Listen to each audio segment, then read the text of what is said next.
Ola, amigas e amigos de Bebella a Bella.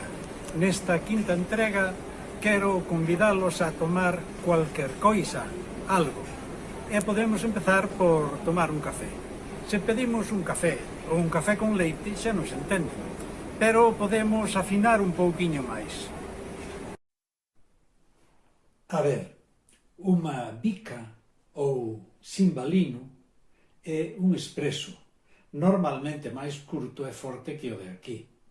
Se o queremos máis suave e longo, tipo americano, entón pedimos un carioca. Tamén existe o pingado, café cunhas pingas de leite, o noso cortado. O máis semellante ao café con leite é o garoto, palabra que tamén sirve para designar un raparigo ou mozote. E finalmente o galán, que é un café con leite grande, en copo ou vaso. E se non lle gusta o café, pois pode pedir un xa, un té. Daí ven a palabra xávena, a cunca para servilo. E a cunca do café tamén pode ser unha xícara. Se entramos nunha tenda e queremos probar algo, pois temos que decir faz favor ou por favor, posso experimentar.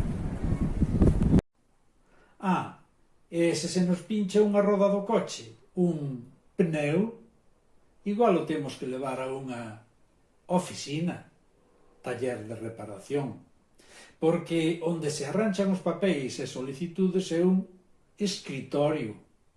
E se se trata dunha notaría ou rexistro, será un cartorio. E nos escritorios úsanse canetas, bolígrafos. E para borrar, borraxas. E se alguén nos pide desculpas para decirlle que non importa, usamos non fas mal. E para mostrar tristeza, desilusión, desagrado, repítese moito, infelizmente. E xa vai chegando por hoxe. Aquí na ribeira do río Lima portugués, río Limia galego, cara arriba chegamos a Xinzo, cara abaixo a Viana do Castelo, o noso río do esquecemento, que agora ten que servir para coñecer mellor os nosos falares, amigos e amigas. Pois desde Ponte de Lima até xa.